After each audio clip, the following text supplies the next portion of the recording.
நான் இருப்பேன், பரலோகத்திலே நான் இருப்பேன் என்ற பூரணமான நிச்சயத்தின் அடிப்படை நிச்சயத்திலே நாம் வாழுதல் அது எதிலே இருக்கிறது என்பதை தொடர்ந்து நாம் பார்த்து கொண்டிருக்கிறோம். அருமையானவர்களே, பரிசுத்த ஆவியானவர் தாமே நமக்கு தொடர்ந்து உதவி செய்வாராக.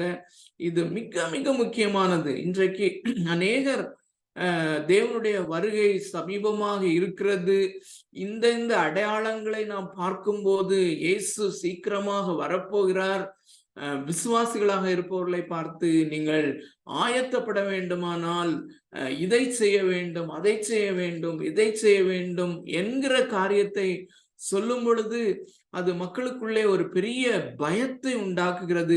பயப்படுகிறவர்கள் பயப்பட வேண்டும், ஆனால் பயப்பட வேண்டிய அவசியம் இல்லாதவர்கள் பயப்பட வேண்டிய அவசியம் இல்லை. ஏனென்றால் நான் சரியானபடி ரட்சிக்கப்பட்டிருப்பேனே. ஆனால் அருமையான தேவனுடைய பிள்ளைகளே, நான் இந்த வசனங்களிலே நாம் கற்றுக்கொண்டிருக்கிறபடி, ரோமருக்கு எழுதின நிருபத்திலே மற்ற நிருபங்களிலே நாம் வாசித்து படித்து கொண்டிருக்கிறபடி, கற்றுக்கொண்டிருக்கிறபடி, நான் மெய்யாக தேவனாலே நீதிமான் என்று பிரகடனப்படுத்தப்பட்டவனாக இருப்பேனானால், அல்லது இன்னொரு வேர்ஷன்ல சொன்னால், நான் மெய்யாய் ரட்சிக்கப்பட்டிருப்பேனே ஆனால் நான் நிச்சயமாய் இந்த உறுதியுடையவனாக இருக்க முடியும் என்று சொல்லி.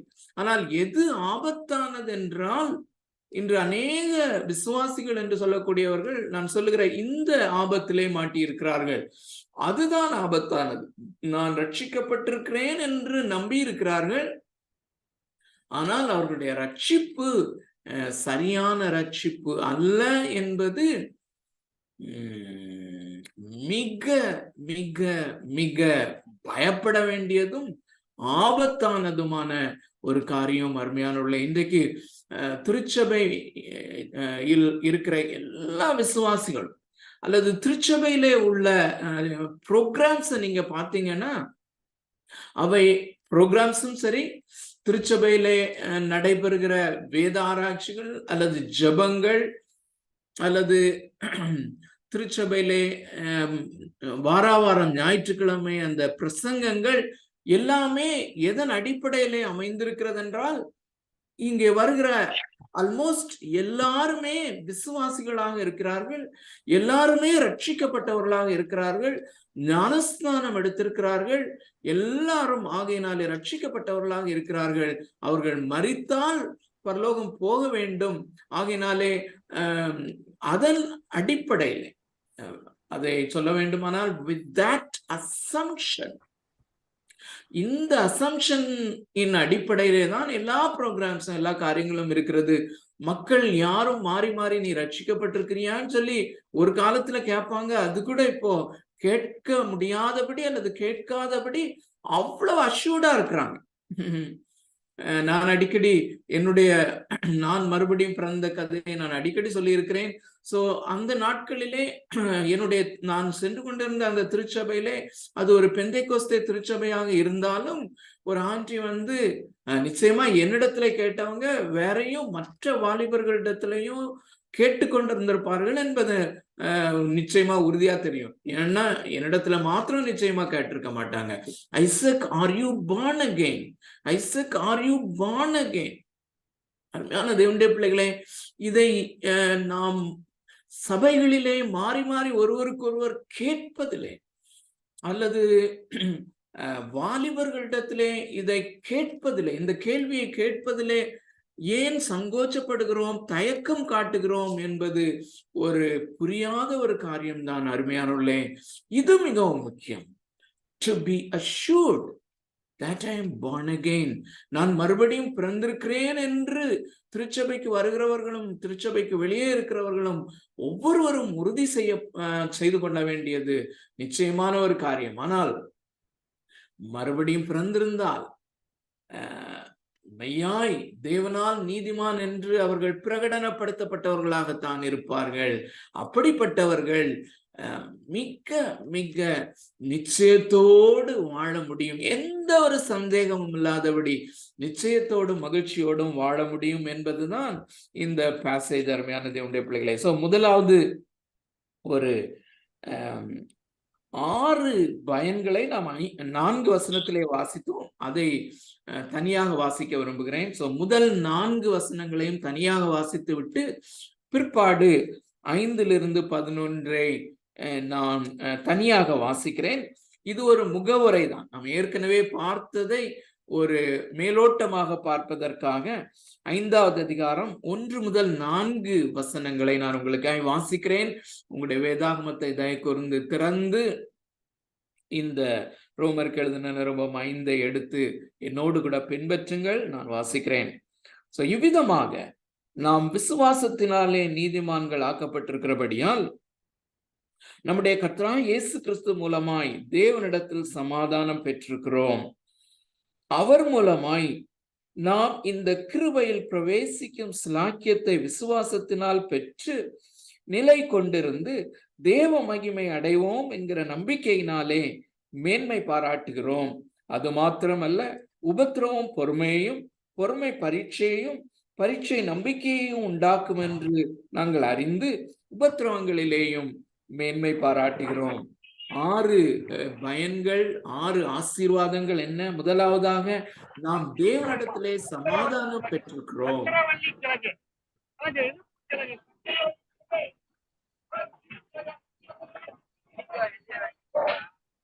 அவருடைய யாருடைய மைக்ரோஃபோன் ஆன்ல இருந்துச்சுன்னா தயவு செய்து ஆஃப் பண்ணிக்கோங்க.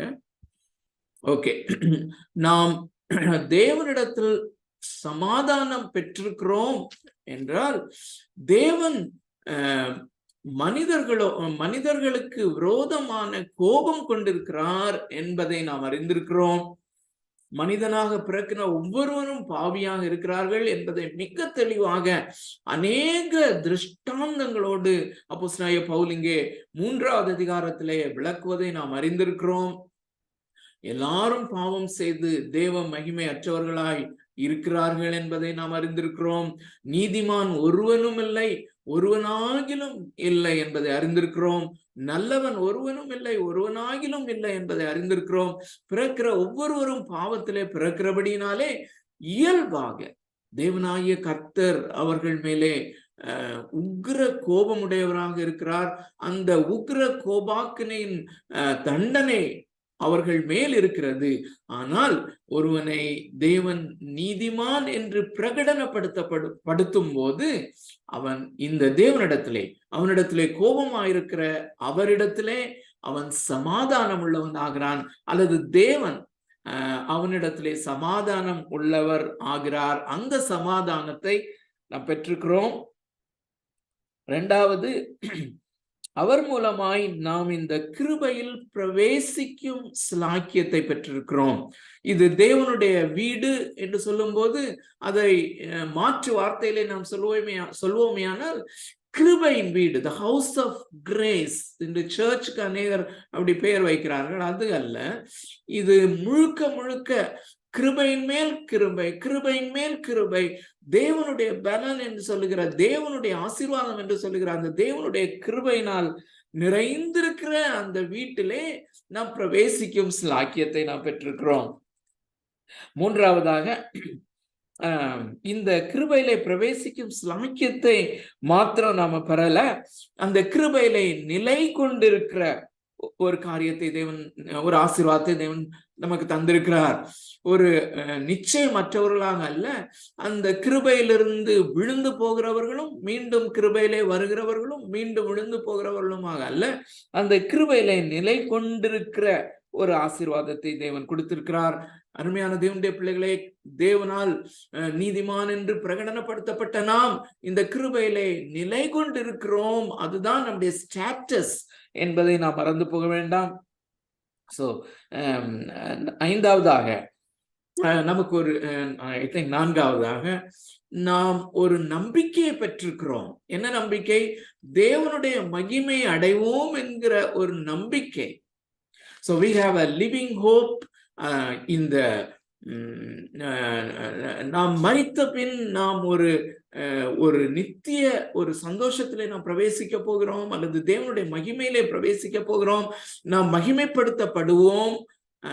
அந்த குளோரிபிகேஷன் என்று ஆங்கிலத்திலே சொல்வார்கள், அந்த மகிமைப்படுத்தப்படுவோம் என்கிற ஒரு நம்பிக்கையை பெற்றிருக்கிறோம். உலக பிரகாரமான எந்த நம்பிக்கையும் அல்ல, இது ஒரு தெய்வீக நம்பிக்கை, தேவன் நமக்கு அருளி இருக்கிற நம்பிக்கை. மகிமைப்படுத்தப்படுவோம் அல்லது தேவனுடைய மகிமையை நாம் பெற்றுக்கொள்வோம் என்கிற அந்த நம்பிக்கை. சோ அந்த நம்பிக்கையிலே மேன்மை பாராட்டுகிற ஒரு அனுபவம், அல்லது அந்த நம்பிக்கையிலே சந்தோஷமா இருக்கிற, இந்த நம்பிக்கையினாலே ரொம்ப முக்கியம், நல்ல கவனிங்க, நம்பிக்கையினாலே, இந்த நம்பிக்கையின் நிமித்தம் நாம் மகிழ்ச்சியா இருக்கிற, இந்த நம்பிக்கையின் நிமித்தம் நாம் சந்தோஷமா இருக்கிற ஒரு ஆசீர்வாதத்தை தந்திருக்கிறார். அது மாத்திரமல்ல, இந்த நம்பிக்கை நம்மிலே பெருகும்படியாக உபத்திரவங்களை அல்லது ஒரு ப்ராசஸ தேவன் நமக்கு நியமித்திருக்கிறார். அந்த ப்ராசஸினுடைய மகத்துவத்தை நாம பார்த்தோம். அது என்ன ப்ராசஸ்? அநேக பாடுகளை வைத்திருக்கிறார், கஷ்டங்களை வைத்திருக்கிறார். இந்த பாடுகள் அல்லது உபத்திரவங்கள் என்று சொல்லுகிற இந்த பாடுகள், உபத்திரவம் பொறுமையை உண்டாக்குகிறது, அந்த பொறுமை பரீட்சையை உண்டாக்குகிறது, அதாவது பரீட்சிக்கப்பட்ட நிலைமையை உண்டாக்குகிறது. அந்த பரீட்சிக்கப்பட்ட நிலைமை நம்பிக்கையை இன்னும் நம்மில் வலுப்படுத்துகிறது. ஆகினாலே உபத்திரவங்களிலேயும் மேன்மை பாராட்டுகிற ஒரு ஆசீர்வாதம் இந்த ஆசீர்வாதம் அப்படின்னு சொல்லி 6 காரியங்களை நாம பார்த்தோம். இன்னொரு காரியத்தை தான் 7வது காரியமாக 5வது வசனத்தில் இருக்கிற காரியத்தை நாம பார்க்கிறோம். 5லிருந்து 11 வரையிலும் நான் வேகமாக வாசிக்கிறேன். வேகமாக என்றாலும் நிறுத்தி நிதானத்தோடு வாசிக்க விரும்புகிறேன். தயவு கூர்ந்து என்னோடு கூட பின்பற்றுங்கள். மிகவும் முக்கியமான ஒரு வேத பகுதி. மேலும் நமக்கு அருளப்பட்ட பரிசுத்த ஆவியினாலே தேவ அன்பு நம்முடைய இருதயங்களில் ஊற்றப்பட்டிருக்கிறபடியால் அந்த நம்பிக்கை நம்மை வெட்கப்படுத்தாது. அன்றியும் நாம் பலனற்றவர்களாய் இருக்கும் போதே குறித்த காலத்தில் கிறிஸ்து அக்கிரமக்காரருக்காக மரித்தார். நீதிமானுக்காக ஒருவன் மரிக்கிறது அரிது, நல்லவனுக்காக ஒருவேளை ஒருவன் மரிக்க துணிவான். நாம் பாவிகளாய் இருக்கையில் கிறிஸ்து நமக்காக மரித்ததினாலே தேவன் நம்மேல் வைத்த தமது அன்பை விளங்க பண்ணுகிறார். இப்படி நாம் அவருடைய இரத்தத்தினாலே நீதிமான்கள் ஆக்கப்பட்டிருக்க கோபாக்கினைக்கு நீங்களாக அவராலே நாம் ரட்சிக்கப்படுவது அதிக நிச்சயமாமே.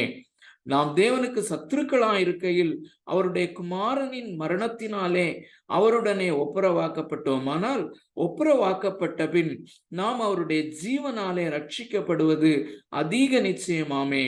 அதுவும் அல்லாமல் இப்பொழுது ஒப்புரவாக்குதலை நமக்கு கிடைக்க பண்ணின நம்முடைய கர்த்தராகிய இயேசு கிறிஸ்து மூலமாய் நாம் தேவனை பற்றியும் மேன்மை பாராட்டுகிறோம். அருமையான தேவனுடைய பிள்ளைகளே, இந்த 11 வசனங்களையும் நீங்கள் பார்ப்பீர்களே ஆனால் ஒரு காரியத்தை மிக முக்கியமாக நீங்கள் கவனிக்க வேண்டும். இப்போ நம்ம அந்த வசனங்களை நாம பார்க்க முடியாது, ஆனாலும் நீங்க அதை ஹோம்வொர்க் மாதிரி நீங்க செய்யலாம். இந்த அவர் மூலமாய், இயேசு கிறிஸ்துவின் மூலமாய் என்கிற அந்த அர்த்தம் கொண்ட சொற்றொடர்கள் இந்த 11 வசனங்களிலேயும் 9 முறை ரிப்பீட் பண்ணப்படுகிறதை பார்க்கிறோம். அருமையான தேவனுடைய பிள்ளைகளே, அது மிக மிக முக்கியமான ஒரு காரியம். ஏனென்றால் நம்முடைய ரட்சிப்பு எதன் அடிப்படையிலே இருக்கிறது என்றால், கர்த்தராகிய இயேசு கிறிஸ்து செலுத்தின அந்த விலைக்கிரயம், அந்த சிலுவையிலே அவர் பாடு மரணங்களை சகித்து எல்லாம் முடிந்தது என்று சொன்னபோது, எல்லாம் முடிந்தது என்று சொல்லும் போது எல்லா கிரயமும் செலுத்தி தீர்க்கப்பட்டது என்று பொருள். ஆங்கிலத்திலே ஒரே வார்த்தையிலே நாம் சொல்வோமே ஆனால், the sufficiency of Christ's work, கர்த்தராகிய இயேசு கிறிஸ்துவினுடைய அந்த செய்து முடிக்கப்பட்ட வேலை அபரிமிதமாக அது போதுமானதாக இருக்கிறது. மனிதனை ரட்சிப்பதற்கு அது போதுமானதாக இருக்கிறது. அந்த இயேசு கிறிஸ்துவனுடைய வேலையின் அடிப்படையிலே தான் நமது நிச்சயமும் இருக்கிறது. அருமையான தேவனுடைய பிள்ளைகளே, நம்முடைய ரட்சிப்பின் நிச்சயமானது நம்மிலே அல்ல, அது கிறிஸ்துவிலே இருக்கிறது. நம்முடைய ரட்சிப்பின் நிச்சயம் நம்மிலே அல்ல, கிறிஸ்துவின் செய்து முடிக்கப்பட்ட வேலையிலே இருக்கிறது. அதனாலதான் அவர் மூலமாய் என்கிற அந்த பதம், அந்த சொற்றொடர் 9 முறை இந்த 11 வசனங்களிலே ரிப்பீட் பண்ணப்படுகிறது நம்ம பார்க்கிறோம். 5வது வசனத்தை உங்களுக்காக வாசிக்கிறேன். சோ 11 வசனங்களையும் 11 வசனங்களில் அடங்கி இருக்கிற காரியங்களையும் எவ்வளவு தூரம் முடிக்க முடியும்னு தெரியல. ஆனால் நாம அவசரப்படாம தொடர்ந்து கற்றுக்கொள்ள பரிசுத்த ஆவியானவர் நமக்கு உதவி செய்ய வேண்டும். ஏனென்றால் this is one of the richest passages. அருமையான தேவனுடைய பிள்ளைகளை, மிக மிக மிக முக்கியமான ஒரு வேத பகுதி, அன்றாடகம் நமக்கு தேவையாக இருக்கிற ஒரு வேத பகுதி என்று சொல்லலாம். ரிச் இன் டாக்ட்ரின், அல்லது இந்த சிலுவையை குறித்த உபதேசம் என்கிற அந்த உபதேசங்களினாலே, டாக்ட்ரின்ஸ்னால நிறைந்திருக்கிற ஒரு வேத பகுதி. டாக்ட்ரின்ஸ் என்று சொல்லும் போது அநேகர் பல விதமாக புரிந்து கொள்ள முடியும். ஆனால் இந்த நான் உபயோகப்படுத்துகிற வார்த்தை, நாம் பயன்படுத்துகிற வார்த்தை டாக்ட்ரின் என்பது, வேத போதனை என்பது, இது இந்த நம்முடைய ரட்சிப்பின் நிச்சயத்தை அருளுகிற, அல்லது நமக்கு மிக மிக மிக தேவையான அவசியமான ஒரு காரியம் என்று தேவன் இந்த வேதாகமத்திலே எழுதி கொடுத்திருக்கிற காரியங்கள். சோ 5வது வசனம், மேலும் நமக்கு அருளப்பட்ட பரிசுத்த ஆவியினாலே தேவ அன்பு நம்முடைய இருதயங்களில் ஊற்றப்பட்டிருக்கிறபடியால் அந்த நம்பிக்கை நம்மை வெட்கப்படுத்தாது. அருமையான தேவனுடைய பிள்ளைகளே, நம்முடைய நம்பிக்கை என்பதை இந்த வேத பகுதியிலே மிகவும் தெளிவாக பிரீஃபாக நம்ம பார்த்தோம். அது என்ன? 2வது வசனத்திலே தேவனுடைய மகிமையை அடைவோம் என்கிற நம்பிக்கை. We will attain the glory of God. தேவனுடைய மகிமையிலே நாம் பங்கு கொள்வோம், பங்குதாரர்களாக மாறுவோம், தேவனுடைய மகிமையை நாம ஷேர் பண்ணுகிறவர்களாக இருப்போம் என்பதுதான் அந்த நம்பிக்கை. அந்த நம்பிக்கை நம்மை வெட்கப்படுத்தாது, வெட்கப்படுத்தக்கூடாது. அந்த நம்பிக்கையை வெட்கப்படுத்தக்கூடாது என்றால் அது நிச்சயமாக நடக்க வேண்டும். அந்த நிச்சயமாக நடக்கும் என்பதிலே முழு நிச்சயமாக இருக்க வேண்டும். அதற்கு கடவுள் தேவன் தாமே உண்டாக்கி இருக்கிற முதலாவது ப்ரொவிஷனை நம்ம இந்த முதல் பகுதியில பார்த்தோம். 5வது அதிகாரத்தின் 1வது வசனத்திலிருந்து 4 வரைக்கும் பார்த்தோம். அது என்னதுன்னா உபத்திரவம். அது ரொம்ப முக்கியமானது. இந்த உபத்திரவம் மிக மிக பெரிய காரியத்தை நம்முடைய வாழ்க்கையிலே சாதிக்கும்படியாக தேவனாகிய கர்த்தர் அதை டிசைன் பண்ணி இருக்கிறார். என்ன? இந்த உபத்திரவங்களின் ஊடே நாம் செல்லும் பொழுது, அல்லது கடினமான இந்த பாதையிலே நாம் செல்லும் பொழுது, என்னுடைய விசுவாசம் உறுதியானதுதான், தேவனால் அருளப்பட்ட விசுவாசம்தான், இந்த நம்பிக்கை தேவனால் அருளப்பட்ட நம்பிக்கை தான். இந்த நம்பிக்கை ஸ்ட்ராங்கா தான் இருக்குது. இந்த உபத்திரவம் அதிகரிக்க அதிகரிக்க என்னுடைய இந்த விசுவாசம் உடைந்து போகவில்லை, அது ஸ்ட்ராங்கா தான் இருக்குது என்பதை நானே அறிந்து கொள்ளும்படியாக தேவன் அதை வைத்திருக்கிறார். 2வது, இந்த நாம் நம்பி இருக்கிற நம்பிக்கை எப்படி வெட்கப்படுத்தும் என்றால், நான் நம்பி இருக்கிற இந்த இயேசு கிறிஸ்துவனுடைய அன்பு, அல்லது இயேசு கிறிஸ்து உண்மையிலே என்னை நேசிக்கிறாரா? அவர் உலகத்துக்காக, உலகத்தின் பாவங்களுக்காக மரித்தார். அநேகர் அதை விசுவாசித்து விசுவாசிகளாக இருக்கிறார்கள். ஆனால் நடைமுறையிலே அல்லது தனிப்பட்ட முறையிலே இந்த தேவன் என்னில் அன்பா இருக்கிறாரா? இல்லாட்டி நானா அசியூம் பண்ணிட்டு இருக்கிறேனா? நானா அதை தேவன் நேசிக்கிறார் என்பதை வசனங்களின் அடிப்படையிலே நான் அசியூம் பண்ணிட்டு இருக்கிறேனா? நான் யூகித்து கொண்டிருக்கிறேனா? என்னுடைய யூகத்தின் அடிப்படையிலே இந்த தேவ அன்பு இருக்கிறதா என்பதுதான். அருமையான தேவனுடைய பிள்ளைகளே, அதற்கு தேவன் நமக்கு அருளி இருக்கிற ஆசீர்வாதம் என்ன? பரிசுத்த ஆவியானவரை நமக்கு அருளி இருக்கிறார். 4-5 வார்த்தைகளை நாம் அதில் கவனிக்க வேண்டும் என்று கவனித்தோம். ஒன்று, என்னுடைய இருதயத்திலே, அல்லது நான் அதை தெளிவாக உணர்ந்து கொள்ளும்படி, நன்றாக கவனிங்கள், இமோஷன்ஸ் அது கிறிஸ்தவ வாழ்க்கையிலே மிக மிக முக்கியமானது. இமோஷன்ஸ் ரொம்ப முக்கியமானது. இந்த அநேகர் என்ன சொல்லுகிறார்கள் என்றால், இந்த விசுவாசமானது நம்முடைய இமோஷன்ஸ் அல்ல, இமோஷன்ஸை நம்ம நம்பக்கூடாது, ஃபேக்ட்ஸ், அதாவது அந்த சத்தியங்களிலே உண்மையிலே நாம் நம்பிக்கை உள்ளவர்களாக இருக்க வேண்டும், இமோஷன்ஸ் அல்ல என்று. அவர்களுடைய பிரச்சனை என்னவென்றால், சென்டிமெண்ட் அண்ட் இமோஷன், ஆங்கில வார்த்தைகள், இந்த ரெண்டு வார்த்தைகள் அதற்கு சரியாக தமிழில் எனக்கு தெரியவில்லை, ஆனால் நிச்சயமா நீங்க புரிஞ்சிருப்பீங்க. இந்த ரெண்டுக்கும் உள்ள வேறுபாட்டை தான் நாம் வேறுபடுத்தி கொள்ள வேண்டும். அருமையானவர்களே, நம்முடைய விசுவாசமானது அல்லது நம்முடைய நம்பிக்கையானது சென்டிமென்டினுடைய அடிப்படையிலே, ஆதாரத்திலே இல்லை. ஆனால் இமோஷன்ஸ் அதுக்கு ரொம்ப முக்கியம், உணர்ச்சிகள் ரொம்ப முக்கியம். அது ஆதாரமற்ற ஒரு வெறும் உணர்ச்சியின் அடிப்படையிலே அல்ல, ஆதாரத்தோடு கூட உள்ள ஒரு மிக முக்கியமான இருதயத்தின் உணர்ச்சி. சோ இந்த பரிசுத்த ஆவியானவர் என்னுடைய இருதயத்திலே, உங்களுடைய இருதயத்திலே, நீதிமான் என்று பிரகடனப்படுத்தப்பட்டவர்களுடைய இருதயத்திலே அவர் ஊற்றப்பட்டிருக்கிறார். சோ இரண்டாவது வார்த்தை ஊற்றப்பட்டிருக்கிறார் என்று சொல்லும் போது ஒரு பெரிய ஃப்ளட் கேட்ஸ் திறந்து இந்த தேவனுடைய அந்த பரலோகத்தின் பொக்கிஷங்கள், பொக்கிஷ சாலைகள், பண்டக சாலைகளை வெகுவாக திறந்து அதிலிருந்து இந்த சின்ன இருதயத்திலே ஊற்றப்படுகிறது. சின்ன இருதயம் அல்ல அருமையான தேவனுடைய பிள்ளைகளை. நமக்கு பெரிய ஆசீர்வாதம் என்னவென்றால், அது அந்த இருதயம் என்பது நம்ம பயாலஜிக்கலான இருதயத்தை நாம சொல்லல, இந்த ஆவிக்குரிய இருதயம் அல்லது இன்னர்மோஸ்ட் பீயிங் அப்படின்னு சொல்லி நம்ம சொல்லலாம். The innermost being of a man, ஒரு மனிதனுடைய உள்ளான ஒரு ஒரு பாகம். அந்த உள்ளான பாகம் இந்த தேவனுடைய அன்பை பெற்றுக்கொள்ளும்படியாக அது பெரிய ஸ்பாஞ்ச் மாதிரி அது விரிவாக்கம் பெறும்படியான ஒரு கெப்பாசிட்டி, கேப்பபிலிட்டிய தேவன் கொடுத்திருக்கிறார் அருமையான தேவனுடைய பிள்ளைகளை. ஆகையினாலே எவ்வளவு வேண்டுமானாலும் இந்த ஃப்ளட் கேட்ஸ் திறந்து இந்த தேவனுடைய அன்பு ஊற்றப்படும் போது அதை நாம பெற்றுக்கொள்ள முடியும்.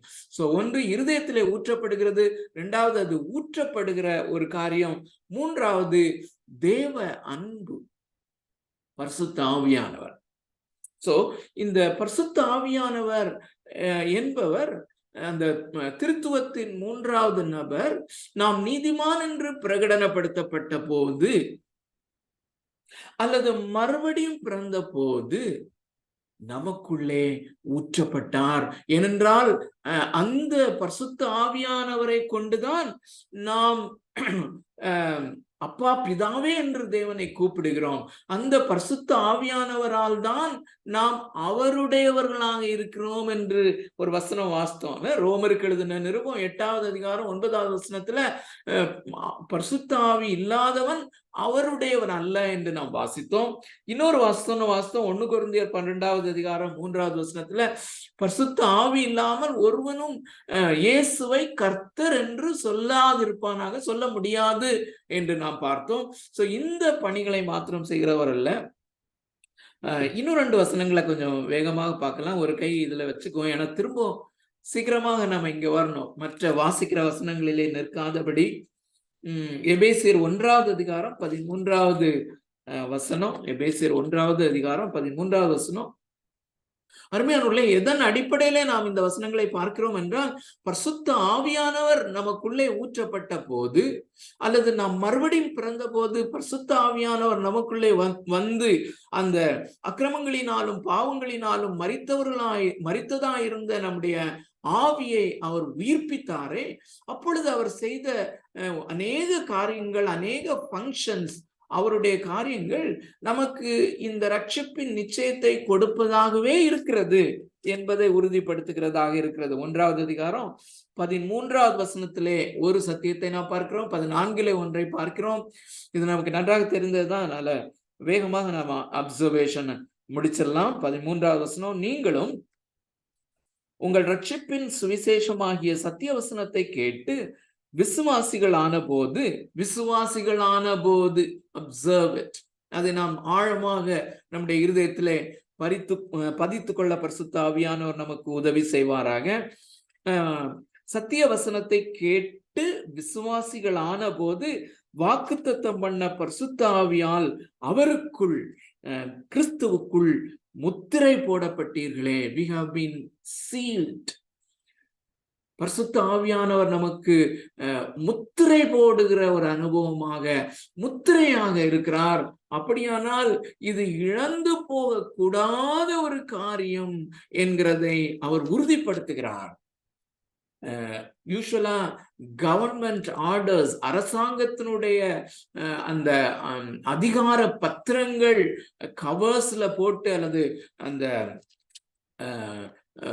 அந்த கவர்ல போட்டு அதை அனுப்பும் போது அங்கே அரசாங்கத்தினுடைய ஒரு சீல் வைக்கப்படுகிறது, ஒரு முத்திரை வைக்கப்படுகிறது.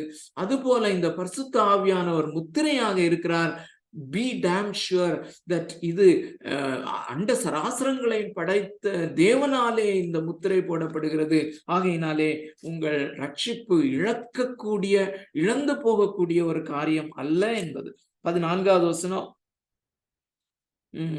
அவருக்கு சொந்தமானவர்கள், இது 13வது வசனத்தினுடைய தொடர்ச்சி என்பதையும் நாம் ஞாபகத்திலே கொள்ள வேண்டும். அவருக்கு சொந்தமானவர்கள் அவருடைய மகிமைக்கு புகழ்ச்சியாக மீட்கப்படுவார்கள், அவருடைய மகிமைக்கு புகழ்ச்சியாக மீட்கப்படுவார்கள் என்பதற்கு ஆவியானவர் நம்முடைய சுதந்திரத்தின் அச்சாரமா இருக்கிறார். அந்த அச்சாரம் என்கிற வார்த்தையை நாம் சரியாக புரிந்து கொள்ள வேண்டும். அது சில ஆங்கில வேத புஸ்தகங்களிலே இந்த டிரான்ஸ்லேஷன் போடப்பட்டிருக்கு, இந்த வார்த்தை பயன்படுத்தப்பட்டிருக்கிறது, அதாவது டவுன் பேமெண்ட். சில ஆங்கில வெர்ஷன்ஸ்ல அட்வான்ஸ் என்று போடப்பட்டிருக்கிறது. அட்வான்ஸ் ஆக அல்லது டவுன் பேமெண்ட் ஆக நமக்கு ஒரு சுதந்திரம் இருக்கிறது, ஒரு பெரிய இன்ஹெரிட்டன்ஸ் நமக்கு இருக்கிறது. நீதிமான் என்று பிரகடனப்படுத்தப்பட்ட அல்லது ரட்சிக்கப்பட்ட மறுபடியும் பிறந்த ஒவ்வொருவனுக்கும், ஒவ்வொரு சகோதரிக்கும், ஒவ்வொருவருக்கும் ஒரு சுதந்திரம், மகிமையான சுதந்திரம் பரலோகத்திலே வைக்கப்பட்டிருக்கிறது. அதற்கு அதை பெற்றுக்கொள்ளும்படியாய் நாம் பரிசுத்த ஆவியினாலே முத்திரை போடப்பட்டவர்கள் மாத்திரமல்ல, ஒரு பரிசுத்த ஆவியானவரே ஒரு டவுன் பேமெண்டாக நமக்கு கொடுக்கப்பட்டிருக்கிறார். நம்முடைய இருதயங்களிலே அட்வான்ஸ் பேமெண்ட். அருமையான தேவனுடைய பிள்ளைகளே, அண்ட சராசரங்களை உண்டாக்கி அவைகளினுடைய ஒவ்வொரு துகள் முதலாக மேனேஜ் பண்ணி கொண்டிருக்கிற மகா பெரிய, மகா சர்வ அரசாட்சி அதிகாரமுடைய, மகா வல்லமை உள்ள, சர்வ வல்லமை உள்ள தேவனாகிய கர்த்தர் நமக்கு, நம்முடைய சுதந்திரத்திற்கு ஒரு டவுன் பேமெண்ட், ஒரு அட்வான்ஸ் பேமெண்ட்டை கொடுத்திருந்தார் என்றால், அருமையான தேவனுடைய பிள்ளைகளே, எவ்வளவு அஷ்யூர்டா நாம் இருக்கும்படியாக, எவ்வளவு நிச்சயத்தோடு நாம் இருக்கும்படியாக இந்த திருத்துவத்தின் 3ஆம் நபராகிய பரிசுத்த ஆவியானவரை நம்முடைய இருதயங்களிலே தந்திருக்கிறார். சோ இந்த பரிசுத்த ஆவியானவர்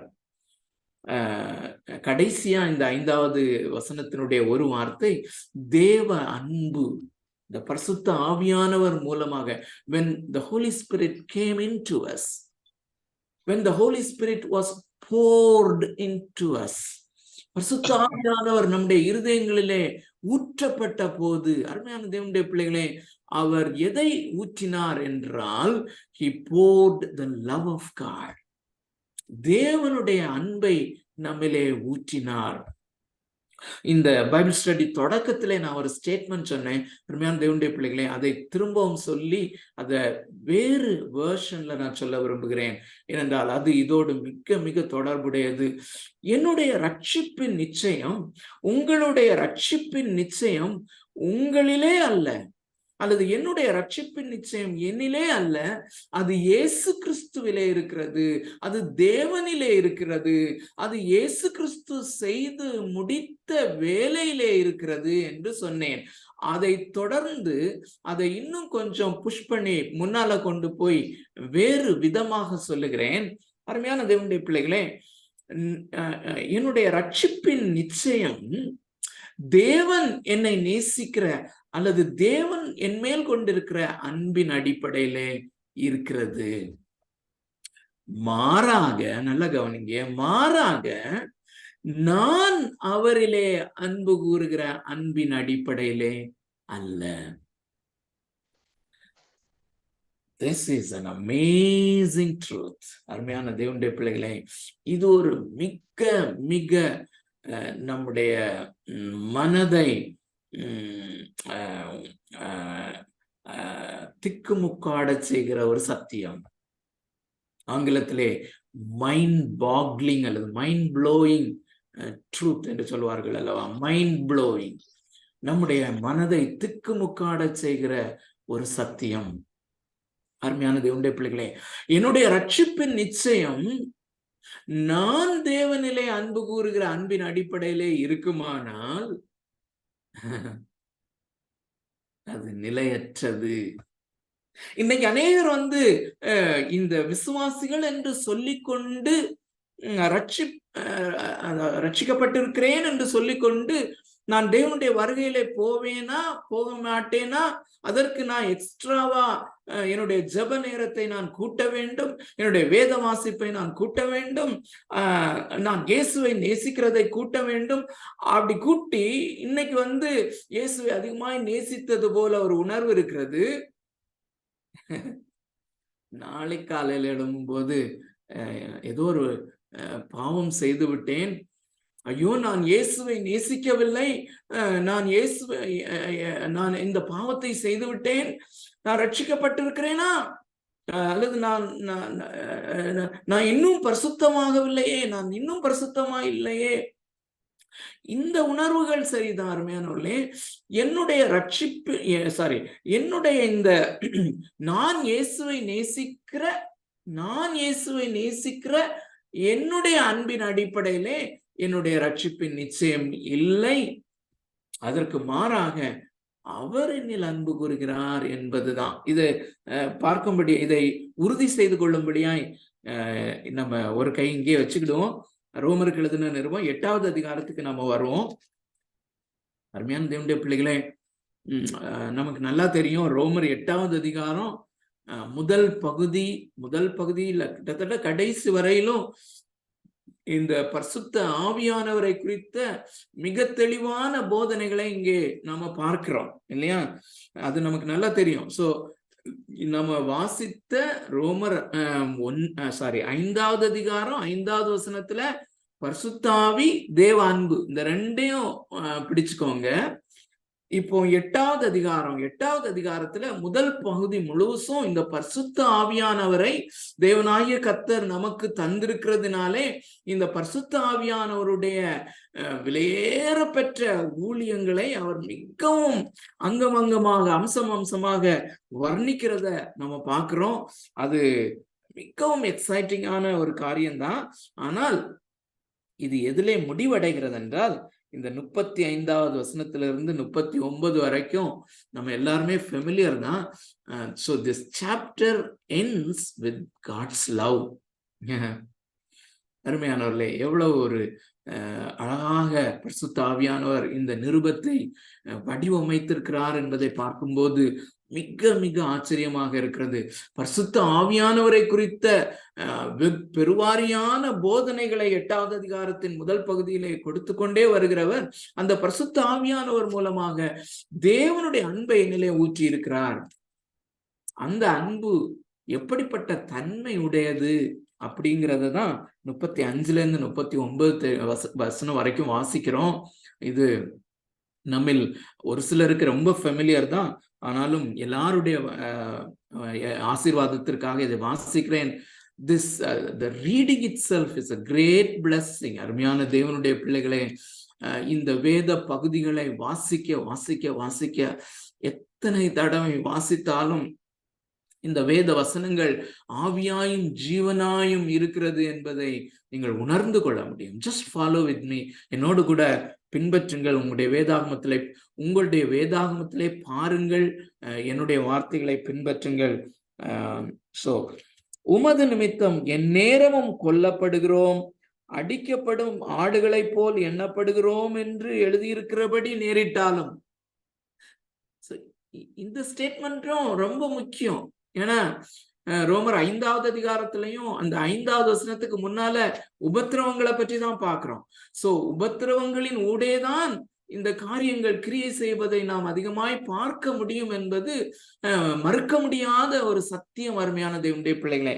சோ அது அந்த உபத்திரவம் எப்படிப்பட்ட இன்டென்சிட்டியில இருக்குதுன்னு சொல்றாரு. உமது நிமித்தம் எந்நேரமும் கொல்லப்படுகிறோம், அடிக்கப்படும் ஆடுகளைப் போல எந்நேரமும் எண்ணப்படுகிறோம் என்று எழுதியிருக்கிறபடி நேரிட்டாலும் கிறிஸ்துவின் அன்பை விட்டு நம்மை பிரிப்பவன் யார்? அருமையான தேவனுடைய பிள்ளைகளே, இது நானும் நீங்களும் தேவனை நேசிக்கிற நேசம் அல்ல. நானும் நீங்களும் இயேசுவை நேசிக்கிற அன்பு அல்ல. அந்த அன்பு மாறி போகும். ஆனால் அருமையான தேவனுடைய பிள்ளைகளே, நம்முடைய ரட்சிப்பின் நிச்சயம் என்பது நான் இயேசுவை நேசிக்கிறேனா, நேசிக்கவில்லையா? நான் இயேசுவை நேசிக்கும் அந்த அன்பிலே நான் குளிர்ந்திருக்கிறேனா, அல்லது அந்த அன்பிலே அனலுள்ளவனாக இருக்கிறேனா என்பதை பொறுத்து என்னுடைய ரட்சிப்பின் நிச்சயம் இருக்குமானால் அந்தோ பரிதாபம். அருமையான தேவனுடைய பிள்ளைகளே, அப்படி அல்ல. அது மாத்திரமல்ல, இந்த பரிசுத்த ஆவியானவர் நமக்குள்ளே தேவனுடைய அன்பை கொண்டு வந்து ஊற்றினவர். He has poured it forever.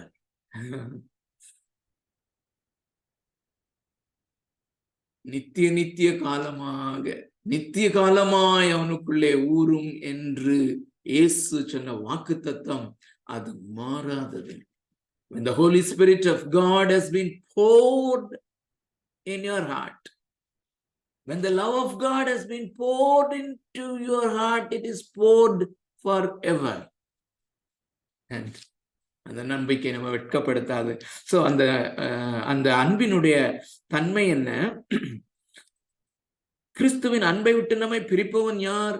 இப்படிப்பட்ட அன்பை தான் அவர் ஊற்றி இருக்கிறார். உபத்திரவமோ, வியாகுலமோ, துன்பமோ, பசியோ, நிர்வாணமோ, நாசமோசமோ, பட்டயமோ, அப்படின்னா தேவன் என்னை அபரிமிதமாய் நேசிக்கும் பட்சத்திலே இதெல்லாம் வர வாய்ப்பு இருக்குன்னு சொல்றாருல்ல. தேவன் என்னை வெகுவாய் நேசிக்கிறார். அவருடைய சொந்த குமாரனையே எனக்காக கொடுத்தது நிமித்தம் நான் நீதிமான் ஆக்கப்படுகிறேன் என்கிற சத்தியத்தை தான் நாம் பார்க்கிறோம். அப்படி என்னை நீதிமானாக பிரகடனப்படுத்தப்பட்டிருந்தாலும் இந்த காரியங்கள் வரலாம். உபத்திரவமோ, வியாகுலம் வரலாம், துன்பம், பசி வரலாம், நிர்வாணம் வரலாம், நாசமோசம் வரலாம், பட்டயம் வரலாம்.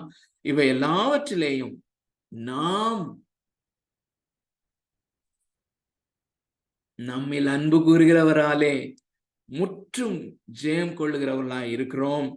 மரணமானாலும், ஜீவனானாலும், தேவதூதர்களானாலும், அதிகாரங்களானாலும், வல்லமைகளானாலும், நிகழ்காரியங்களானாலும், வருங்காரியங்களானாலும், உயர்வானாலும், தாழ்வானாலும், வேறெந்த சிருஷ்டியானாலும் நம்முடைய கர்த்தராகிய கிறிஸ்துவில் உள்ள தேவனுடைய அன்பை விட்டு, நாம் நீதிமான் என்று பிரகடனப்படுத்தப்பட்ட போது நம்முடைய இருதயத்துக்குள்ளே ஊற்றப்பட்ட அந்த தேவனுடைய அன்பை விட்டு நம்மை பிரிக்க மாட்டாது என்று நிச்சயித்திருக்கிறேன்.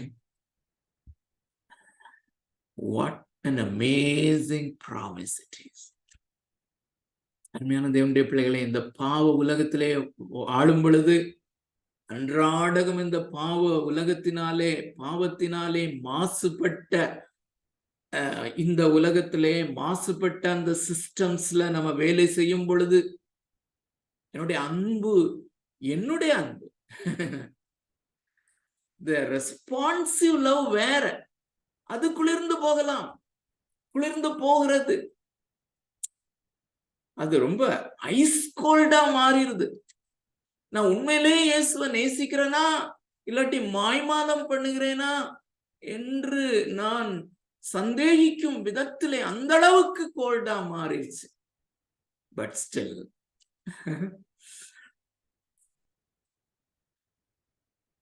அவருடைய அன்பு மாறாதது அப்படின்னு மாறாதுன்னு சொல்ல முடியாது. ஆக்சுவலா அவர் அதுக்கு சரியான வார்த்தை எனக்கு கிடைக்கவில்லை. his love for you and me, எனக்குள்ளேயும் உங்களுக்குள்ளேயும் ஊற்றப்பட்ட அந்த அன்பு அது பெர்ஃபெக்ட் லவ். அது ஜுவாலித்து எரிகிற அக்கினி, ஜுவாலித்து எரிகிற அக்கினியை போன்றது. அது கூல் டவுனே ஆகாது.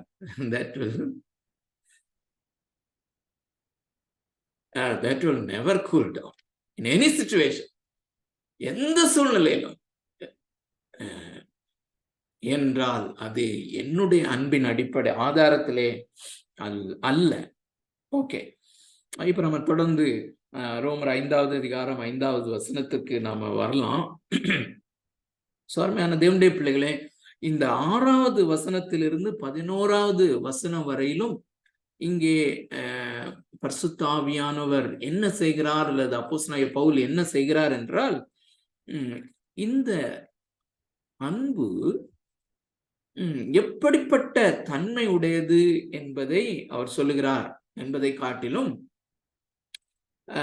அருமையான தேவனுடைய பிள்ளைகளே, அநேகர் இந்த பரிசுத்த ஆவியானவரை குறித்து என்ன எண்ணங்கள் கொண்டிருக்கிறார்கள் என்றால், அல்லது எப்படி புரிந்து வைத்துக் கொண்டிருக்கிறார்கள் என்றால், அது ஒரு மெக்கானிக்கலாக, ஃபார் எக்ஸாம்பிள், அநேகர் இந்த பரிசுத்த ஆவியினால் நிரப்பப்படும் போது அதை எப்படி புரிந்து கொண்டிருக்கிறார்கள் என்றால், அது என்னுடைய உணர்வுக்கு அப்பாற்பட்ட விதத்திலே பரிசுத்த ஆவியானவர் கிரியை செய்பவரை போல.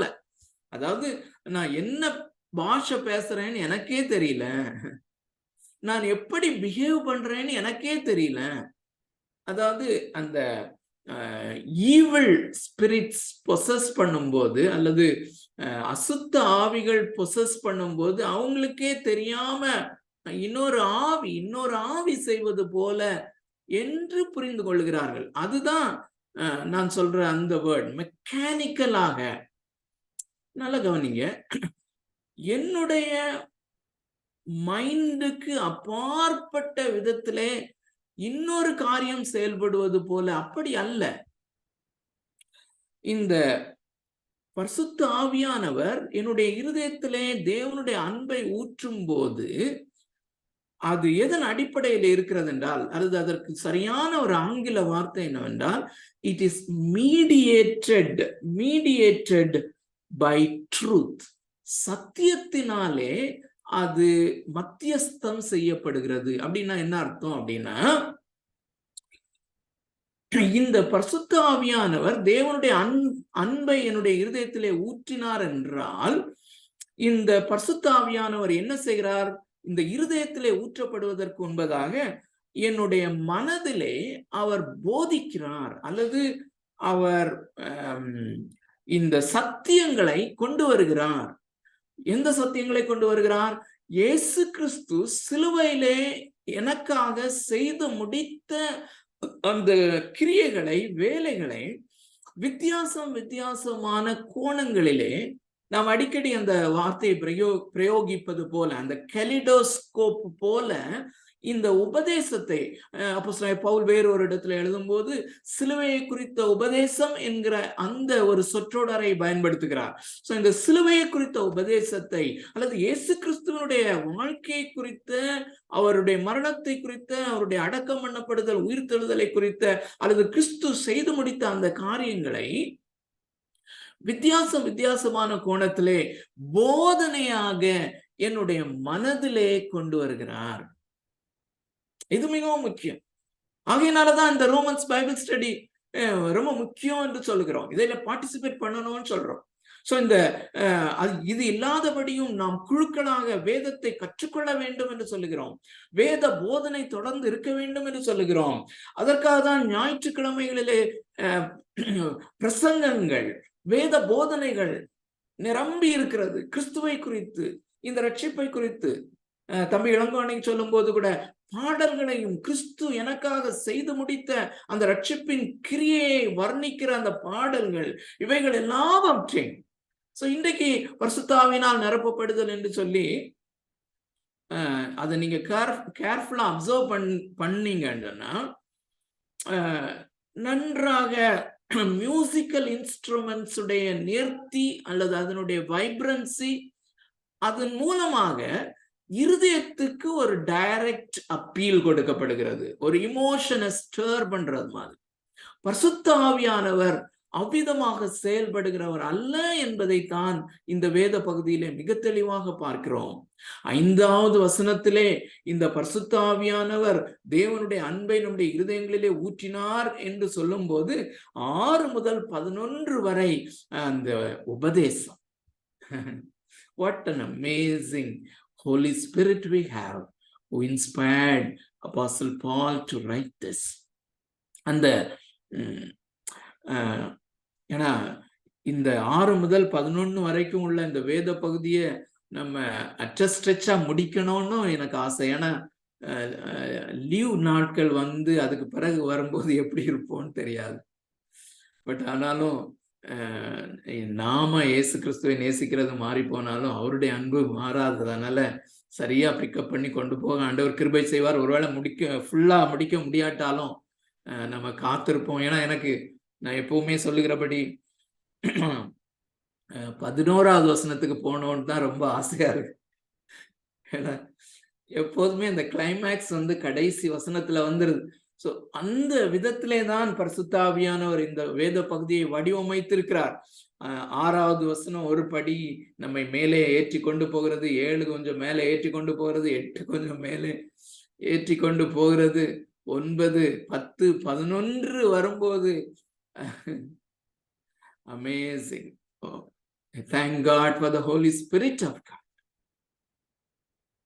பரிசுத்த ஆவியானவருக்காக நான் ஆண்டவரை துதிக்கிறேன். எவ்வளவு அழகாக நமக்கு இந்த வேதாகமத்தை வடிவமைத்து எழுதி கொடுத்திருக்கிறார் என்று. சோ இந்த பரிசுத்த ஆவியானவர் தேவனுடைய அன்பை அந்த இருதயத்திலே அல்லது ஒரு என்ன சொல்றது மெக்கானிக்கலாக கிரியை செய்யும்படியாய் ஊற்றுகிறது போல ஊற்றவில்லை. அது நம்முடைய மனதை நிரப்பும்படியாக அல்லது நம்முடைய மனதை புரிந்து கொள்ள செய்யும்படியாக. அது ரொம்ப முக்கியம் அந்த வார்த்தை, டு அண்டர்ஸ்டாண்ட், டு கிராஸ்ப். அது நல்ல ஆங்கில வார்த்தை. ஆங்கிலத்தில் நிறைய நல்ல வார்த்தைகள் இருக்கு. டு கிராஸ்ப் இந்த சத்தியங்களை, ட்ரூத்தை அல்லது இந்த போதனைகளை, இயேசு கிறிஸ்து சிலுவையில எனக்காக செய்து முடித்த அந்த சிலுவையினுடைய உபதேசங்களை அவைகளிலே நான் போதிக்கப்பட்டு அதை என்னுடைய மனதிலே கிராஸ்ப் பண்ணுதல் அல்லது அண்டர்ஸ்டாண்ட் பண்ணுதல் அல்லது புரிந்து கொள்ளுதல், அதன் அடிப்படையிலே என்னுடைய இருதயத்திலே ஒரு பெரிய கிளர்ச்சியை உண்டாக்குகிறார், எமோஷன்ஸ் ஸ்டர் பண்ணுகிறார். அதுதான் ஆராதனை, அதுதான் நாம் இயேசுவை நேசிக்கிற அந்த ரெஸ்பான்ஸை நமக்குள்ளே கிளர்ந்து எழச் செய்கிற அந்த ப்ராசஸ். அதை தான் 6 to 11 வரைக்கும் அவர் சொல்லுகிறார், போதிக்கிறார். சோ இந்த முகவுரையோடு 6 to 11 வரைக்கும் திரும்பியும் நான் வாசிக்கட்டுமா? கொஞ்சம் தயவு செய்து உங்களுடைய வேதாகமத்தை ஃபாலோ பண்ணுங்க. ஏன்னா அப்போ நம்ம இன்னும் தெளிவாக கற்றுக்கொள்ள முடியும்னு சொல்லி நினைக்கிறேன். அன்றியும் நாம் பலனற்றவர்களாய் இருக்கும் போதே குறித்த காலத்தில் கிறிஸ்து அக்கிரமக்காரருக்காக மரித்தார். நீதிமானுக்காக ஒருவன் மரிக்கிறது அரிது, நல்லவனுக்காக ஒருவேளை ஒருவன் மரிக்க துணிவான். நாம் பாவிகளாயிருக்கையில் கிறிஸ்து நமக்காக மரித்ததினாலே தேவன் நம்மேல் வைத்த தமது அன்பை விளங்க பண்ணுகிறார். இந்த அப்சர்வேஷனை பாருங்க, நல்ல கவனிங்க. 5வது வசனத்திலே பாஸ்ட் டென்ஸ்ல சொல்றாருல, மேலும் நமக்கு அருளப்பட்ட பரிசுத்த ஆவியினாலே தேவ அன்பு நம்முடைய இருதயங்களில் ஊற்றப்பட்டிருக்கிறபடியால். ஓகே, அண்ட் நல்ல கவனிங்க, இந்த 6வது வசனத்திலிருந்து 11வது வசனம் வரையிலும் எதை பற்றி பேசுகிறார் என்கிற ஓவரால் பிக்சர் எல்லாருக்குமே கிடைச்சிருக்கும்னு நினைக்கிறேன். சிலுவையின் காரியத்தை தான் சொல்லுகிறார், அல்லது இயேசு கிறிஸ்துவனுடைய பாடு மரணங்களை அதிகமாக ஹைலைட் பண்றதை நம்ம பார்க்கிறோம். அப்போ நல்ல கவனிங்க, 2000 வருடங்களுக்கு முன்பதாக நடந்த ஒரு சம்பவம். சோ இயேசு கிறிஸ்து எனக்காகவும் உங்களுக்காகவும் சிலுவையிலே மரித்த அந்த சம்பவம் 2000 ஆண்டுகளுக்கு முன்பாக நடந்த ஒரு காரியம். ஆனால் இங்கே 8வது வசனத்துல ஒரே ஒரு சொற்றொடரை கொஞ்சம் முதலாவது கவனிங்க. தேவன் நம்மேல் வைத்த தமது அன்பை விளங்க பண்ணுகிறார். பிரசன்ட் டென்ஸ்ல இருக்குது. He demonstrates, he proves. So நம்முடைய இருதயங்களிலே ஊற்றப்பட்டிருக்கிற அந்த பரிசுத்த ஆவியானவர் என்றோ நடந்த ஒரு சம்பவத்தை இந்த நாட்களிலே அல்லது இந்த பிரசன்ட் டைம்ல இப்பொழுது வாழ்கிற நமக்கு, எனக்கும் உங்களுக்கும் மிகவும் பர்சனலாக அல்லது தனிப்பட்ட விதத்திலே தேவன் உன்னை நேசிக்கிறார் என்று நிரூபணம் செய்யும்படியாக அந்த காரியத்தை நம்மளே செய்கிறார். சோ பரிசுத்த ஆவியானவர் அந்த சிலுவையை குறித்த உபதேசத்தை அல்லது அப்போஸ்தலனாகிய பவுல் மூலமாக, பேதுருவின் மூலமாக, அப்போஸ்தலர் மூலமாக அவர் ஏவப்பட்டு எழுதின அந்த காரியங்களை அல்லது சுவிசேஷ புஸ்தகங்களிலே அப்போஸ்தலர்கள் இயேசு கிறிஸ்துவை குறித்து எழுதின அந்த காரியங்களையும் அவர் நம்முடைய மனதிலே கொண்டு வந்து நினைவுபடுத்தி போதனைகளாக சபையிலே கொண்டு வந்து, சோ அருமையான இதெல்லாம் பார்க்கும்போதுதான்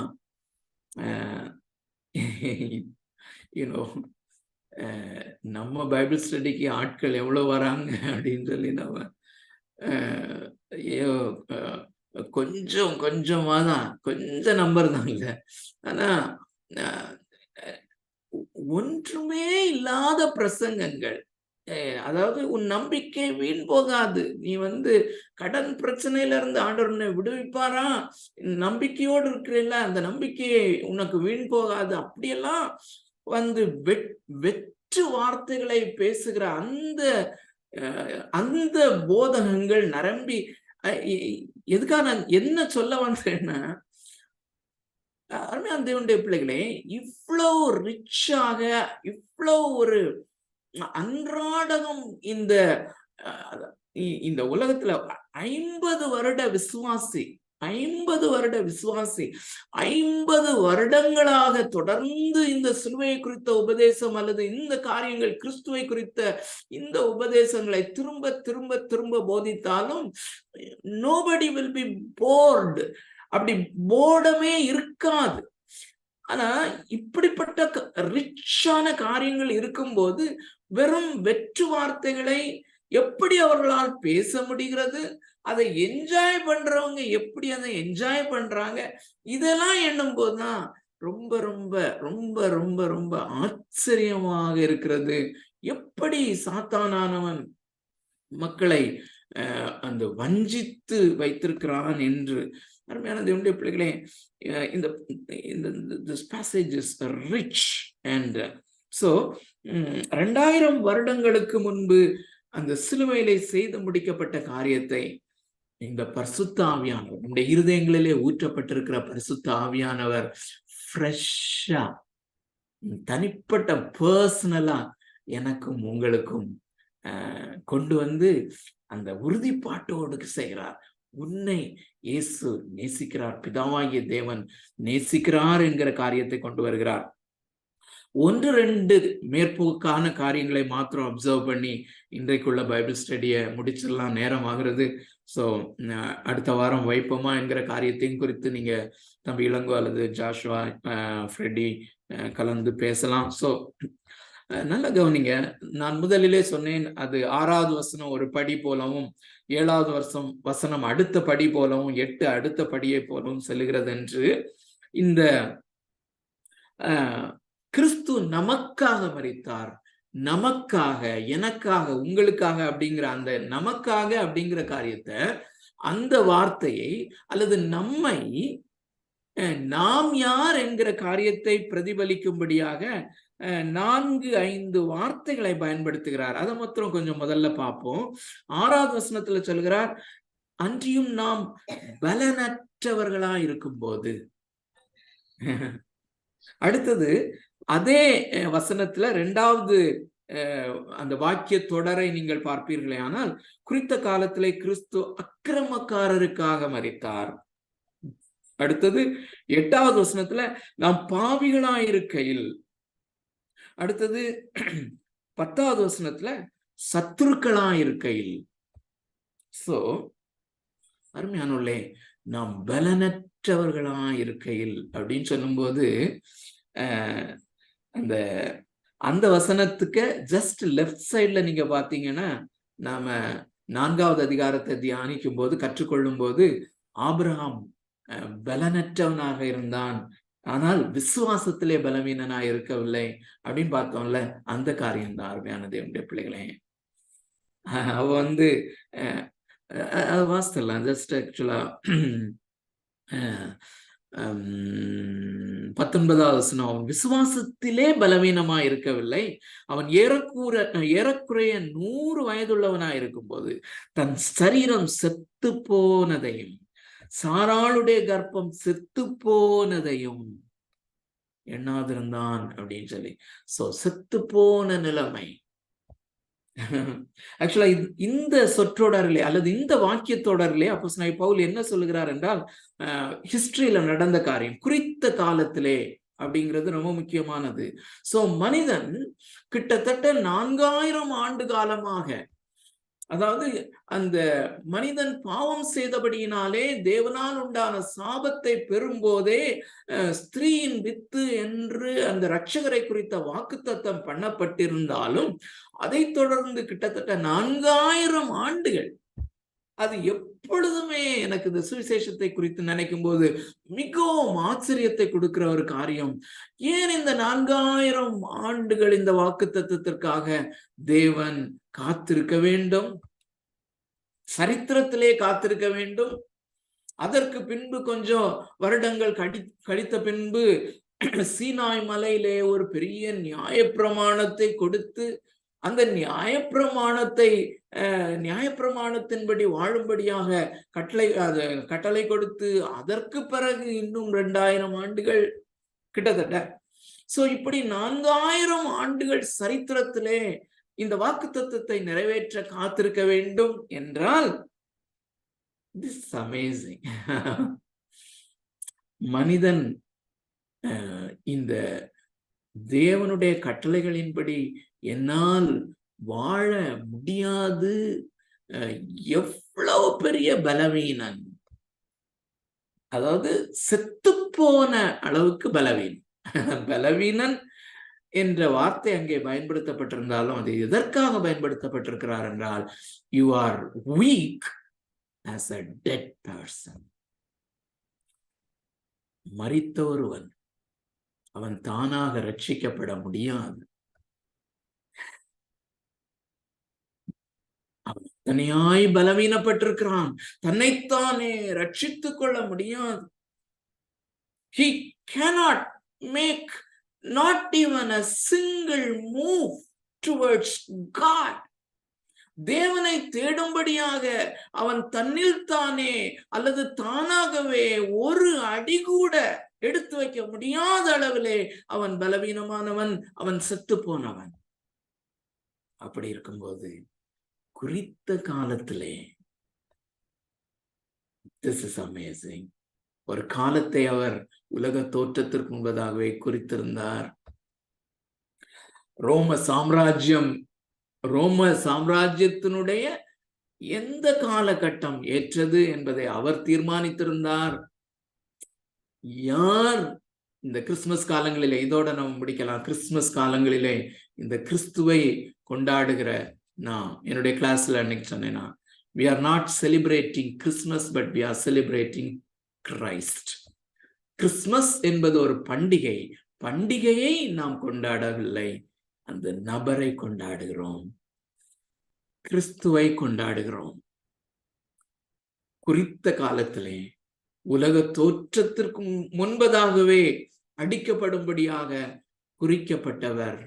அந்த குறித்த காலத்திலே ஒரு மிக எளிதான ஒரு பெண்மணி எப்பொழுது பிறப்பாள் என்பதை சரித்திரத்திலே வடிவமைத்து,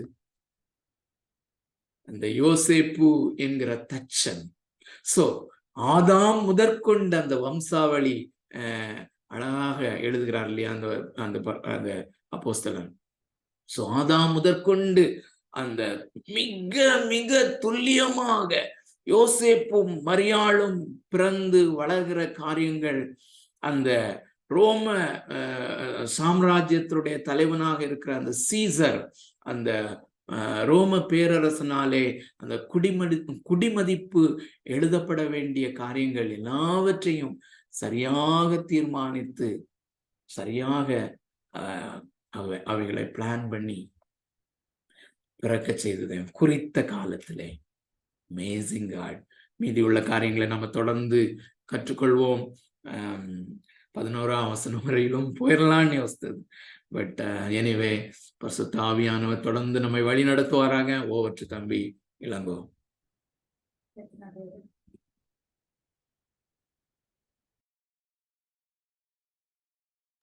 தேங்க்ஸ் அங்கிள். ஸோ இன்றைய தினத்தில் நம்ம 2 முக்கியமான ஸ்டேட்மெண்ட்ஸ் பார்த்தோம்ல. நம்முடைய ரட்சிப்பின் நிச்சயம் கிறிஸ்துவின் செய்து முடிக்கப்பட்ட அந்த வேலையில் இருக்கிறது. அதை இன்னும் கொஞ்சம் எலாபரேட் பண்ணுமோ அங்கிள் சொன்னாங்க. நம்முடைய ரட்சிப்பின் நிச்சயம் தேவன் நம் மீது கொண்டிருக்கிற அவருடைய அன்பின் அடிப்படையிலானது அப்படின்ற காரியம். ப்ளஸ் வந்து இந்த பரிசுத்த ஆவியானவருடைய நன்மைகளை பார்க்கும் பொழுது ஒரு சில காரியங்களை பார்த்தோம். எபேசியர். ஸோ அவர் நமக்கு முத்திரையாய் கொடுக்கப்பட்டிருக்கிறார். அந்த மகிமையான சுதந்திரத்தை நாம் அடைவோம் என்கிற நம்பிக்கையை நம்மிலே உண்டாக்கும்படி லைக் டவுன் பேமெண்ட் அல்லது அட்வான்ஸ் பேமெண்ட்டை, ஸோ நமக்கு அந்த அஷூரன்ஸை கொடுக்கும்படியாய் அவர் கொடுக்கப்பட்டிருக்கிறார் அப்படின்ற காரியங்களையும், கடைசியாக நம்ம இப்போ பார்த்துட்டு இருந்த அந்த 5வது வசனத்தை 2000 ஆண்டுகளுக்கு முன்பாக, அதுவும் அங்கிள் கலாத்தியர் 4வது வசனம், அந்த குறித்த காலத்திலே அப்படின்ற காரியத்தை பவுல் கலாத்தியர் 4ஆம் அதிகாரம் 4வது வசனத்துல 5வது வசனம், காலம் நிறைவேறின போது ஸ்திரீனிடத்தில் பிறந்தவரும் நியாயப்பிரமாணத்திற்கு கீழானவரும் ஆகிய தம்முடைய குமாரனை தேவன் அனுப்பினார். ஸோ அந்த கிரீக்கோ ரோமன் கல்ச்சரை, அந்த சிலுவை மரணம் அந்த நாட்களில் உயர்ந்தபட்ச தண்டனையாக, அது யூதர்களுடைய கலாச்சாரத்தில் இல்லாத அந்த காரியம், யூதர்களை தேவன் ரோமர்களுக்கு கீழாக கொடுக்கிற அந்த காரியம். So how awesome it is, அந்த தேவனுடைய ஞானம், அறிவு, அந்த ரோமர் 11 படிப்போம்ல, என்பவைகளின் ஆழம், அது வந்து அந்த நியாய தீர்ப்புகள் அளவிடப்படாதவர்கள். ஸோ காட் எப்படி நம்ம சால்வேஷனை பிளான் பண்ணாரு, அதை எப்படி அக்கம்ப்ளிஷ் பண்ணாரு, அதை எப்படி சஸ்டெயின் பண்ணிட்டு இருக்காரு, அதை எவ்வளோ அஷூரன்ஸாக நமக்கு தராரு அப்படின்ற காரியங்கள். ஸோ இன்னும் அந்த 6-7 வசனங்களை நம்ம தொடர்ந்து பயணிக்கும் பொழுது ஸோ கொஞ்சம் கொஞ்சமாக அந்த ஹோலி ஸ்பிரிட் அன்வெயில் பண்ணுகிற அந்த காரியங்கள், ஸோ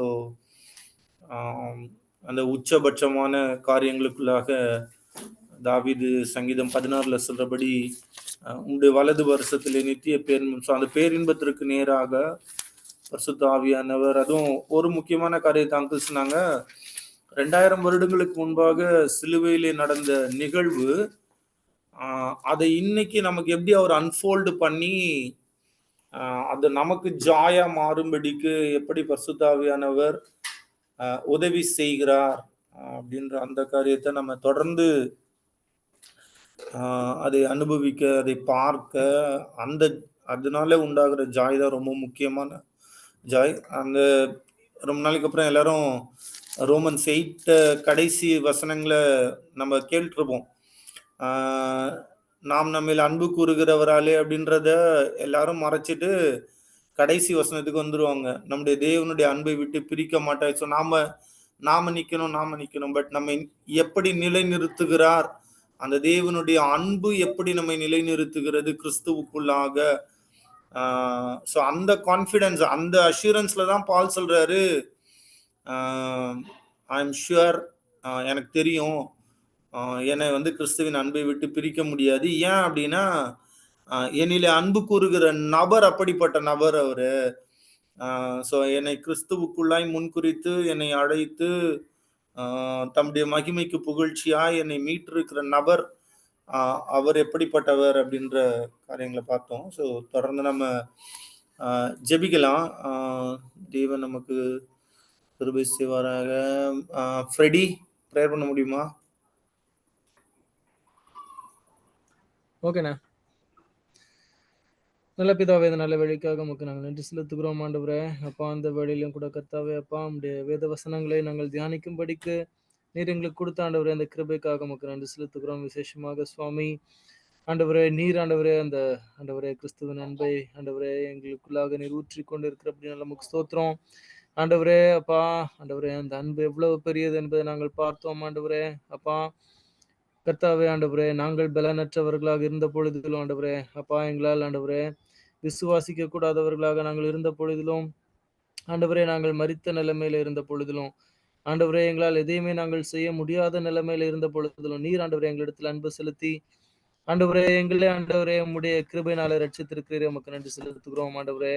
எங்களிடத்துல ஆண்டவரே ஏதோ ஒரு நல்லதை நீர் கண்டு அது நிமித்தமாக ஆண்டவரே எங்களை ரட்சித்தது அல்ல ஆண்டவரே. அப்பா, அப்படிப்பட்ட காரியம் அல்ல ஆண்டவரே. அப்பா, எங்களிடத்துல எதுவுமே இல்லாத பொழுதும் ஆண்டவரே நீர் எங்களை நேசித்திருக்கிறீரே, உமக்கு நன்றி செலுத்துகிறோம் ஆண்டவரே. அப்பா, இந்த ஆண்டவரே அன்பை ஆண்டவரே அப்பா நாங்கள் அறிந்து கொள்ள, இன்னும் ஆழமாக ஆண்டவரை அறிந்து கொள்ள, அப்பா அந்த அன்பின் ஆழம், நீளம், அகலம், உயரம் என்னது என்பதை நாங்கள் ஆராய்ந்து அறிந்து கொள்ளத்தக்கதாக ஆண்டவரே இன்னும் ஆழமாக உடைய சத்தியத்திலே ஆண்டவரே நாங்கள் ஆண்டவரே வேறொன்று நிற்க எங்களுக்கு கிருபை செய்யுங்க ஆண்டவரே. அப்பா, இந்த அன்பை ஆண்டவரே நாங்கள் ஆண்டவரே ஏதோ ஆண்டவரே எமோஷனலா உணர்ச்சி பூர்வமா நாங்கள் ஆண்டவரே இதை நாங்கள் புரிந்து கொள்ள முடியாது ஆண்டவரே. சத்தியத்தின் அடிப்படையில நாங்கள் ஆண்டவரே இந்த அன்பை புரிந்து கொள்ளத்தக்கதாக நாங்கள் இன்னுமாக இந்த சத்தியத்தை நேசிக்க உடைய வேத வசனங்களை இன்னும் ஆழமாக ஆராய்ந்து ஆண்டவரே அதன் மூலமாக ஆண்டவரே இது எப்பேற்பட்ட அன்பு என்பதை உணர்ந்து கொள்ள கிருபை செய்யுங்க சுவாமி ஆண்டவரே. அப்பா ஆண்டவரே, நாங்கள் கேட்டபடி ஆண்டவரே 2000 வருடங்களுக்கு முன்பாக ஆண்டவர் நீர் எங்களுக்காக மரித்திருந்தும் ஆண்டவரே இன்றைக்கும் ஆண்டவரே அதை எங்களுடைய வாழ்க்கையில நீர் ஆண்டவரே நிஜமாக ஆண்டவரே காண்பிக்கிறபடினால நமக்கு நாங்கள் நன்றி செலுத்துகிறோம் ஆண்டவரே. கர்த்தாவே அப்பா, தொடர்ந்து நீர் எங்களை நடத்துவீராக ஆண்டவரே. அப்பா, விசேஷமாக இந்த பைபிள் ஸ்டடி இருக்கிற அங்களோட உடைய கிருபையின் கரம் தொடர்ந்து இருந்து நடத்த வேண்டுமா ஜெபிக்கிறோம் ஆண்டவரே. நீர் அவருக்கு வேண்டிய ஆண்டவரே கிருபைகளையும் பலனையும் தந்து நீர் நடத்த வேண்டுமா கெஞ்சுகிறோம். ஆசீர்வாதையும் பலப்படுத்தும் பிரேசு கிறிஸ்து மூலம் வேண்டிக் சொல்ல பிதாவே, ஆமென். Thanks ready. ஸோ இப்போ கொஷின் அண்ட் ஆன்சர்ஸ், கேள்வி பதில்கள். ஸோ உங்களுக்கு இந்த கேட்ட வசனங்களின் அடிப்படையில் கேள்விகள் இருக்குமானால் நீங்கள் உங்களை அன்மியூட் பண்ணிக்கலாம். 1 by 1 கேட்டிங்கன்னா நல்லா ஒருவருக்கு இன்னொரு ஒரு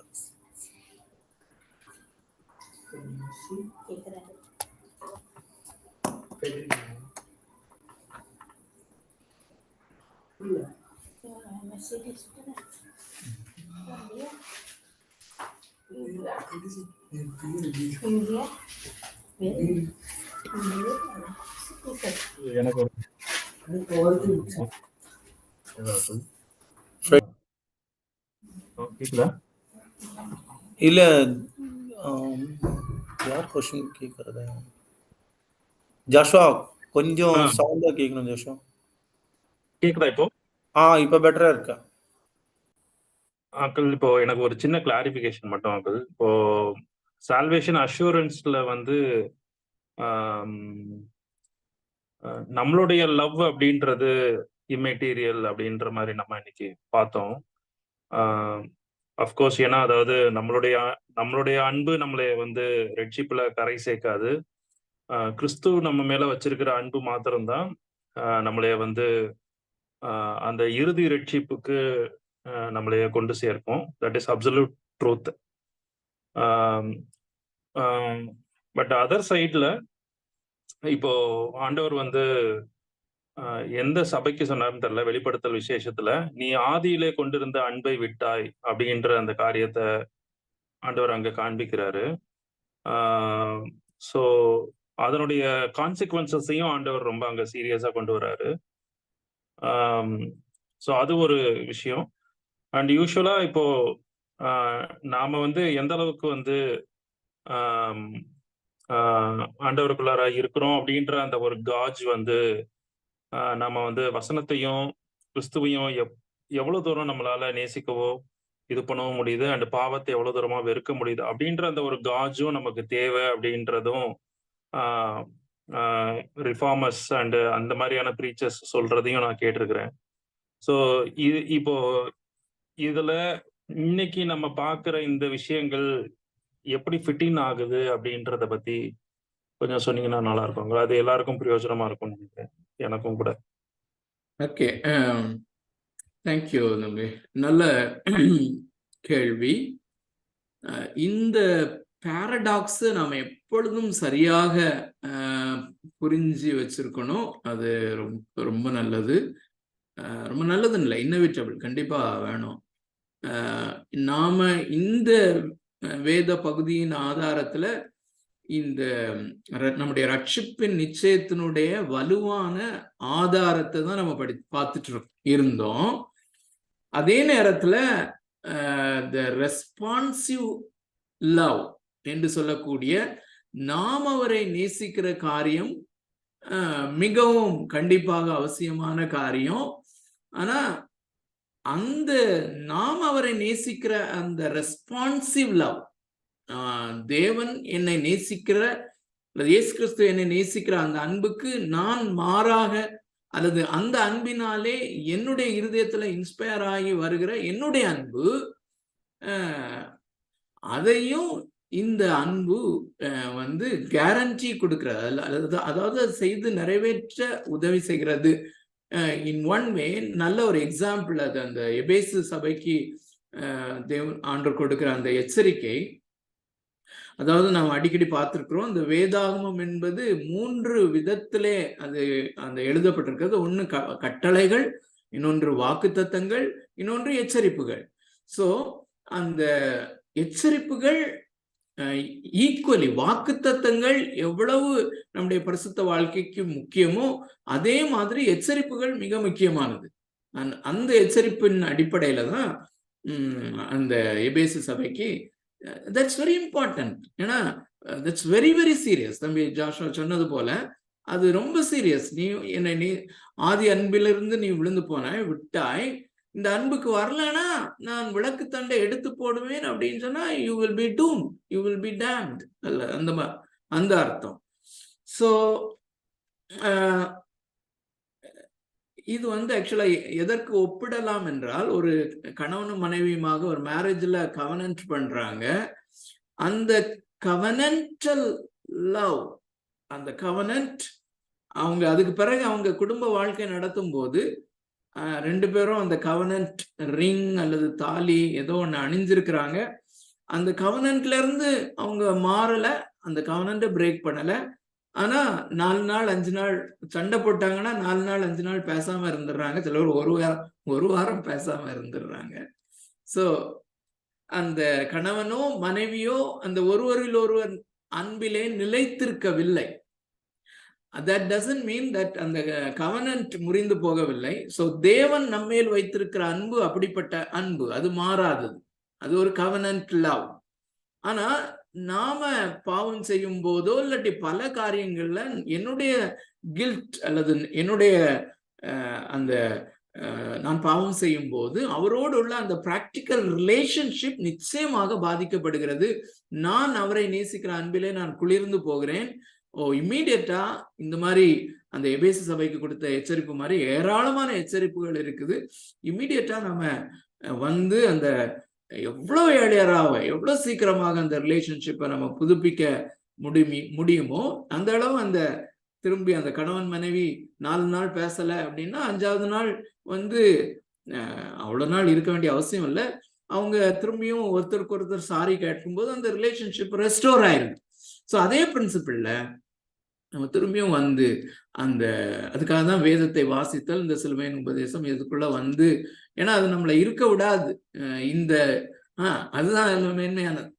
இந்த பரிசுத்த ஆவியானவர் ஹி இஸ் சோ பவர்ஃபுல் அப்படிங்கிறத இதுலதான் ரொம்ப சென்ஸ் பண்ண முடியும். தட் இஸ் நம்முடைய ஒவ்வொருத்தரும் இதை உணர்ந்தவங்க தெரியும் ப்ராக்டிக்கல் எக்ஸ்பீரியன்ஸ்ல. கணவன் மனைவி உறவு கூட பரவாயில்லாம இருக்கும், ஒரு மாதிரி போயிடலாம், அப்படியே மேனேஜ் பண்ணி போயிடலாமா அப்படின்னு. பட் இதை மேனேஜ் பண்ணி போக முடியும்னு நமக்கு தோணாது. இம்மீடியட்டா காலையிலன்னா சாயங்காலத்துக்குள்ள அந்த சென்சிட்டிவ்னஸ் நமக்கு இருக்கணும் அப்படிங்கிறது ஒரு ப்ராக்டிக்கலான counsel. I don't know whether I answered you தம்பி. Is it okay?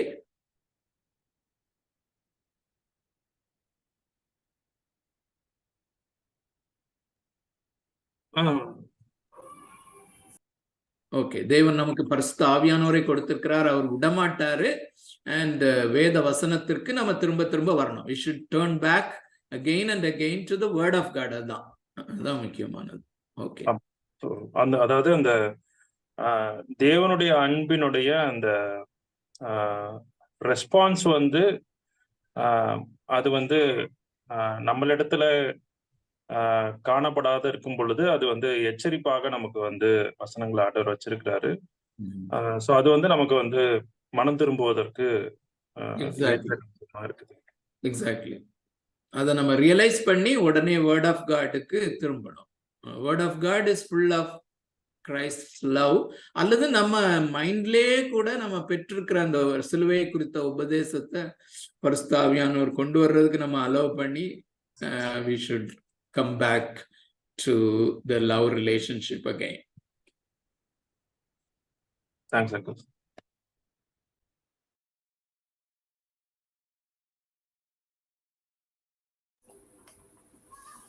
Thanks Joshan. வேற யாருக்காவது ஏதாவது கொஷின்ஸ் இருக்கா? ஓகே. அப்படி இல்லைன்னா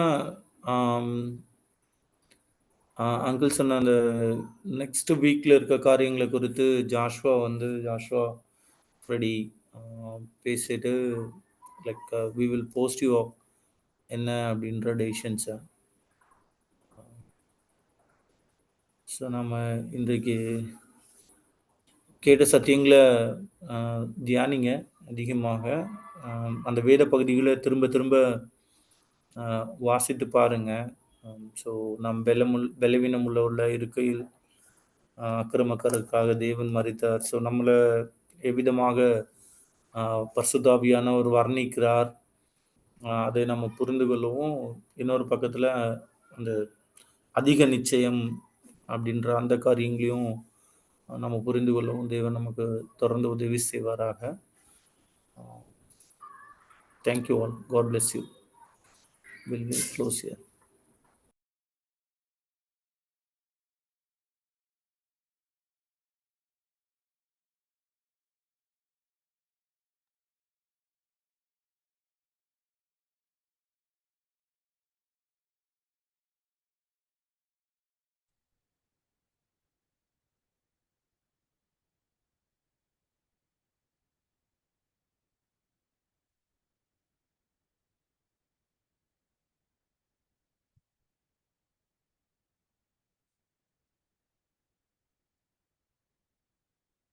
தொங்கவும் போயிட்டாரா?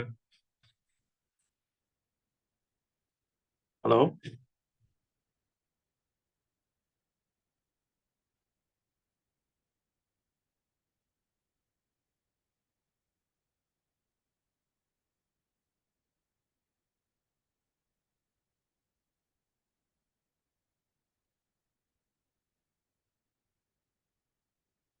ரெடி. நாளைக்கு அப்புறம் பேசிக்கலாம்ல, அங்கிள் கிட்ட தனியா பேசிக்கலாம்ல.